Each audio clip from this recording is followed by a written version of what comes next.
RMS Titanic, जिसके बारे में सभी लोग जानते हैं, जिसे कभी ना डूबने वाला जहाज बोला गया था। लेकिन जब इसने 10 अप्रैल 1912 को अपनी पहली यात्रा की और ठीक 14 अप्रैल की रात आइसबर्ग से टकरा गई और 15 अप्रैल 1912 को पूरी तरह पानी में डूब गई और इसमें लगभग 1500 लोग मर गए थे। लेकिन क्या आप जानते हैं कि टाइटैनिक की तरह और भी ऐसे बहुत सारे जहाज हैं जो कि टाइटैनिक की तरह समुंदर में समा चुके हैं, लेकिन उनके बारे में इतिहास के पन्नों में नहीं बताया गया है और इतनी बड़ी बात हमसे छिपाई गई है। तो आइए जानते हैं कि कौन थे ये जहाज जिसके बारे में हमें नहीं बताया गया है। दिन था 1 मई 1915 जब आरएमएस लुसिटानिया अपनी अंतिम यात्रा के लिए निकली थी और 7 मई 1915 को 1200 लोगों के साथ समुंदर की गहराइयों में समा गई।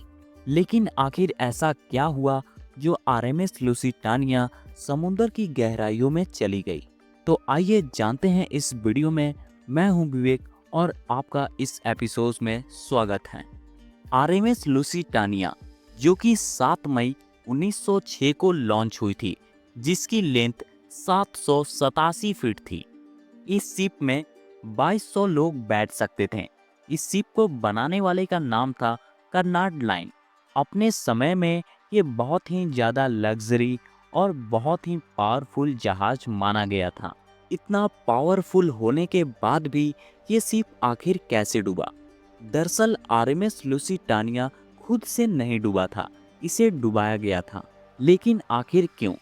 उस समय वर्ल्ड वार फर्स्ट चल रहा था, यानी प्रथम विश्व युद्ध। आरएमएस लुसिटानिया 1 मई 1915 को न्यूयॉर्क सिटी से लिब्रो इंग्लैंड के लिए अपनी यात्रा पर निकली थी। रास्ते में कुछ ऐसा हुआ जिसके बारे में लोगों ने कभी सोचा भी नहीं था।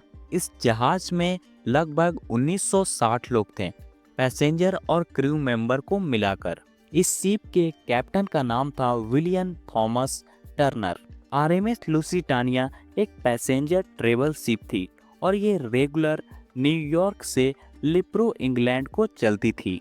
इस सफर में भी ये अपनी मंजिल की ओर जा रही थी, लेकिन रास्ते में जर्मन सबमरीन U-20 ने इस पर अटैक कर दिया, क्योंकि वर्ल्ड वार के दौरान जर्मनी और ब्रिटेन की लड़ाई चल रही थी। तो 7 मई 1915 को आरएमएस लुसिटानिया उस एरिया से जा रही थी।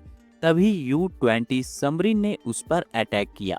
अटैक करने का कारण ये भी था कि आरएमएस लुसिटानिया एक ब्रिटिश शिप थी और जर्मनी का मानना था कि ये शिप वार सप्लाई ले जा रही है और वैसे भी इस शिप में 173 टन वार मटेरियल थी, जैसे राइफल और बहुत सारे हथियार। ये एक मेजर रीजन था, इसलिए जर्मनी ने इस शिप को अपना टारगेट बनाया। ये भी ट्रैवल कर रहे थे, जिसके बाद जब अमेरिका को ये बात पता चली तो वो भी वर्ल्ड वार में शामिल हो गया।